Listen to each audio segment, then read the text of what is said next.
আসসালামু আলাইকুম। আজকে আমরা ইংলিশ সেকেন্ড পেপার থেকে চেঞ্জিং সেন্টেন্স নিয়ে আলোচনা করব। তো চেঞ্জিং সেন্টেন্সে অ্যাসার্টিভ থেকে ইন্টারোগেটিভ কিভাবে করতে হয় আজকে আমরা সে বিষয়টি শিখব। তো ইন্টারোগেটিভ করার জন্য প্রদত্ত অ্যাসার্টিভ বাক্য মূলত তিন ভাবে শুরু হতে পারে। অ্যাসার্টিভ থেকে ইন্টারোগেটিভ কিভাবে করতে হবে তার উপর আমার চ্যানেলে এর আগেও দুইটি ভিডিও আমি আপলোড করছি। সেখানে আমি প্রথম এবং দ্বিতীয় ক্যাটাগরি নিয়ে আলোচনা করছি। আজকে আমি এই ভিডিওতে ৩ নাম্বার ক্যাটাগরি নিয়ে আলোচনা করব। তো যারা আগে ২টা ভিডিও দেখো নাই তারা আমার চ্যানেল থেকে ওই ২টা ক্যাটাগরি ভিডিও দেখে নিবা। আশা করি অ্যাসার্টিভ থেকে কিভাবে ইন্টারোগেটিভ করতে হবে খুব সহজেই তোমরা এই ৩টা ফরম্যাটের মাধ্যমে কোশ্চেনের সমাধান করতে পারো। তো এখানে ৩ নাম্বার ক্যাটাগরিতে বলা হয়েছে এভরি প্লাস নাউন প্রোনাউন এবং নো প্লাস নাউন প্রোনাউন দিয়ে শুরু না করে। অর্থাৎ আমি প্রথম ক্যাটাগরিতে দেখেছিলাম এভরি প্লাস নাউন প্রোনাউন দিয়ে যদি শুরু হয় কোন অ্যাসার্টিভ সেন্টেন্স, এবং দ্বিতীয় ক্যাটাগরিতে দেখেছিলাম নো প্লাস নাউন প্রোনাউন দিয়া শুরু হয় এমন কোন অ্যাসার্টিভ সেন্টেন্স কিভাবে ইন্টারোগেটিভ করতে হয়। তো আজকে আমরা শিখবো এমন বাক্য যাদের শুরুটা আসলে এভরি প্লাস নাউন প্রোনাউন অথবা নো প্লাস নাউন প্রোনাউন দিয়া শুরু হবে না। অর্থাৎ যে বাক্যের শুরুতে এভরি প্লাস নাউন প্রোনাউন এবং নো প্লাস নাউন প্রোনাউন থাকবে না, সেটাই হচ্ছে তৃতীয় ক্যাটাগরির বাক্য। যেমন এখানে কিছু উদাহরণ আছে, খেয়াল করি। He was living the room, এখানে he subject. You helped me in that case, এখানে ইউটা subject. Mizan wants a good result, এখানে মিজানটা কি সাবজেক্ট।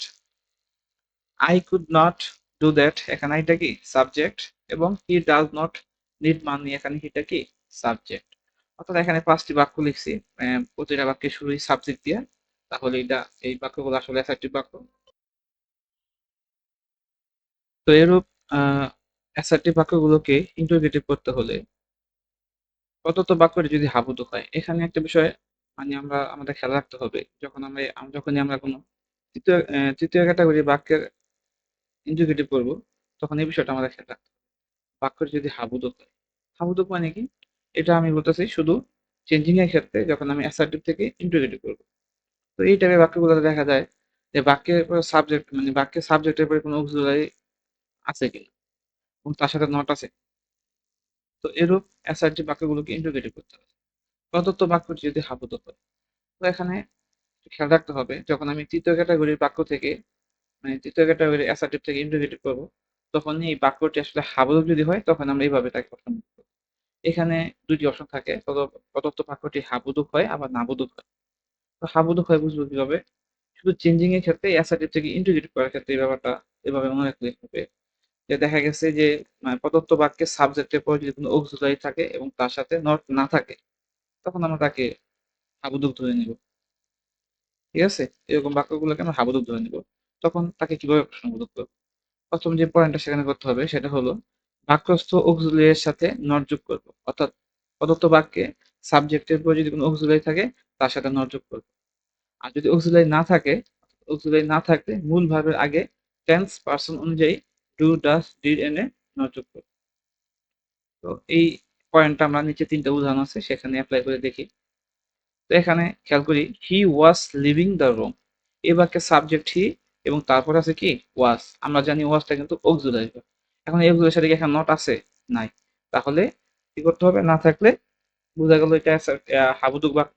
তখন এটাকে কি করতে হবে? প্রশ্নবোধক করার জন্য প্রথমেই অক্সিলারির সাথে নট যোগ করতে হবে। আমি এখানে একটা নট যোগ করলাম। ঠিক আছে? তারপর দ্বিতীয় বাক্যটা খেয়াল করি।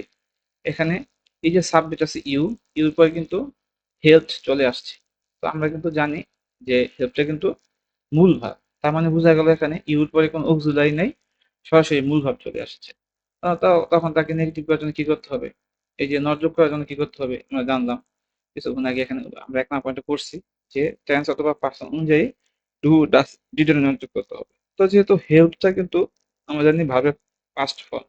তো পাস্ট ফর্মের আগে যদি ডু, ডাজ, ডিড আনতে হয় তখন আমরা ডিড কে চুজ করব এবং নট দেব, যেহেতু নট দিতে হবে। এখানে আমি 1 নম্বর পয়েন্ট বলছি আপাতত বাক্যের ক্ষেত্রে ডিড এর সাথে নট দিতে হবে, নট দিলাম। এখানে একটা বিষয় মনে রাখতে হবে খুব, এই বিষয়টা অনেকে ভুল করে থাকি আমরা, কখনো যদি মূল ভার্বের আগে আমি প্রয়োজনে ডু, ডাজ, ডিড নিয়ে আসি, তখন এই মূল ভার্বটা কিন্তু বেস ফর্ম হয়ে যায়। বেস ফর্ম মিনস এখানে হেল্পের সাথে ইটি, এস বা ইএস বা এইটা কিছু থাকবে না। শুধু হেল্পটি হচ্ছে কি হেল্পের বেস ফর্ম। তো আমি হেল্পটাকে হেল্প করে দিলাম, যেহেতু সামনে আমি ডিড নট নিয়ে আসছি। তো ৩ নাম্বার উদাহরণটা দেখি আমরা। Mizan wants a good result.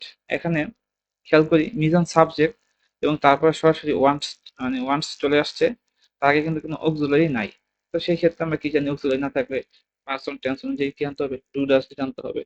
তো এখন দেখা যাক এখানে ওয়ান্টসটা কিন্তু ভার্বের প্রেজেন্ট ফর্ম। তো আমরা জানি ভার্বের প্রেজেন্ট ফর্ম থাকতে কি করতে হয়? সামনে ডু অথবা ডাজ আনতে হয়। এখানে ডাজ আনতে হবে। কারণ এখানে কি আমরা জানি যে ভার্বের প্রেজেন্টের সাথে যদি এস থাকে কি থাকে তখন আমরা সামনে কি নিয়ে আসবো? ডাজ নিয়ে আসবো। ডাজ এনে নট যোগ করলাম এবং আমরা জানি কখনো যদি মূল ভার্বের আগে ডু ডাজ ডিড আসে তখন ভার্বটা বেস ফর্ম হয়ে যায়, অর্থাৎ ভার্বের সাথে এস, ইএস, ইটি এইসব এই টাইপের সবকিছু উঠে যায়। অর্থাৎ মিজান ডাজ নট ওয়ান্ট।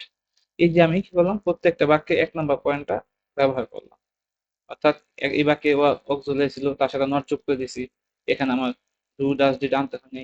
আবার পরে ২ টা বাক্যে কোনো অক্সিলারি ছিল না। টেন্স অনুযায়ী আমি একবার ডিড আনলাম, আবার একবার ডাজ আনলাম, তারপর নট যোগ করলাম। আশা করি আমরা বুঝতে পারছি। তাহলে দ্বিতীয় যে পয়েন্টটা বলছি, অক্সিলারি প্লাস নট অংশটুকু বাক্যের শুরুতে বসাবো। এই যে প্রতিটা বাক্যে যে আমি অক্সিলারি প্লাস নট এর কাজটা করলাম, এটা এখন কি করতে হবে? বাক্যের শুরুতে বসায় দিতে হবে। অর্থাৎ এই বিষয়টা এখান থেকে বাক্যের শুরুতে নিতে হবে। অর্থাৎ এই যে এখানে যে ওয়াজ নটটা এখানে ছিল না, এটা বাক্যের শুরু দিতে হবে, অর্থাৎ হি এর আগে আনতে হবে। তাহলে আনসার আমি লিখি, মানে শুরুতে দিয়ে দিলাম, সেই ক্ষেত্রে ওয়াজটা বড় হাতের হয়ে যাবে, ওয়াজের ডব্লিউটা বড় হাতের হয়ে যাবে, ওয়াজ নট। তো এখানে ডিড নটটা কি হবে? বাক্যের শুরুতে চলে আসবে, ডিড নটটা বাক্যের শুরুতে হয়ে যাবে।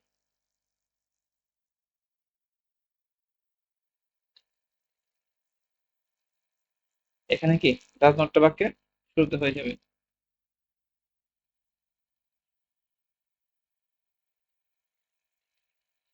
অবশ্যই এটা বড় হাতে। তো শুরুতে বসাইলাম, তারপর কি বলছি? বাকি থাকা বাকি থাকা অংশ হুবহু ঠিক রাখবো প্লাস প্রশ্নবোধক চিহ্ন বসাবো। তাহলে যেহেতু আমি যদি এখান থেকে ওয়াজ নটটাকে বাক্যের শুরুতে নিয়ে আসি, এখানে বাকি থাকে কি? হি লিভিং দ্য রুম। তাহলে আমি একটু হুবহু লিখে দেবো।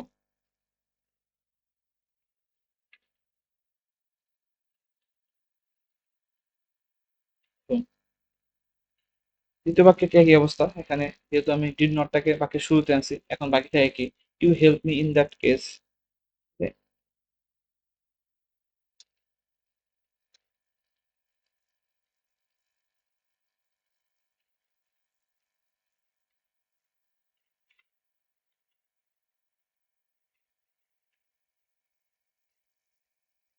তৃতীয় বাক্যটাতে একই কাজ করতে হবে। যেহেতু এখানে এই যে টাজ নটটা আমি কিছুক্ষণ আগে বাক্যের শুরুতে এনে দিয়েছি, এখন কি করতে হবে? বাকি Mizan want a good result এখানে বসাই দিতে হবে।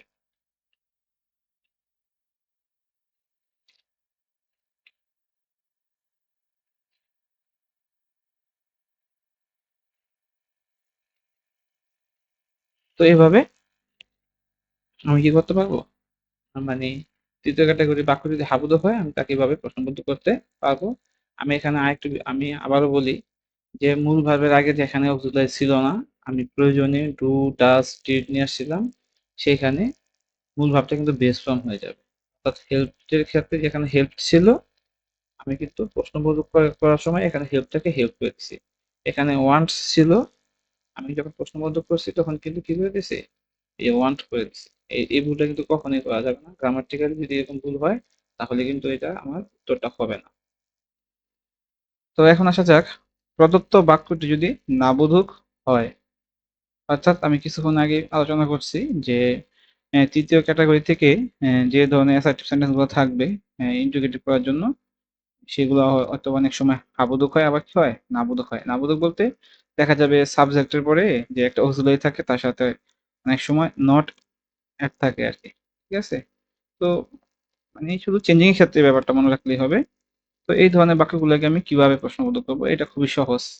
একটা পয়েন্ট করলে আসলে হবে।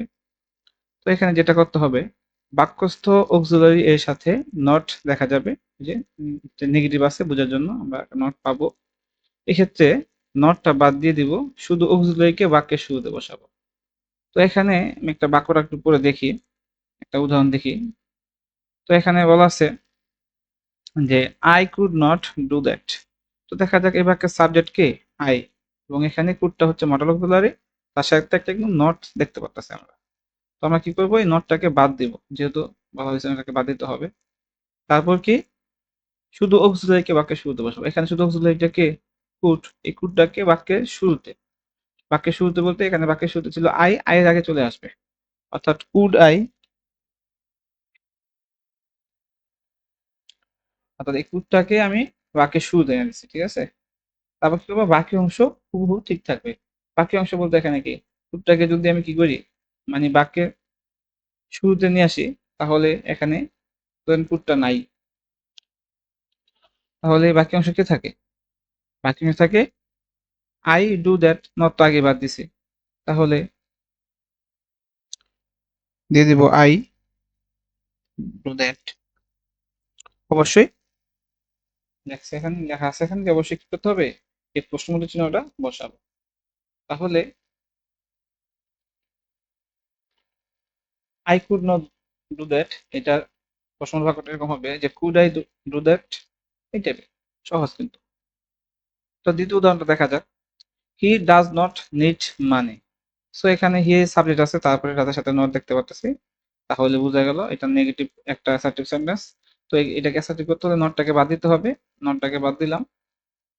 তারপর শুধু অক্সিলারি কি থাকে এখানে, ডাস, ডাসটাকে বাক্যের শুরুতে মানে কি এটার আগে আনতে হবে।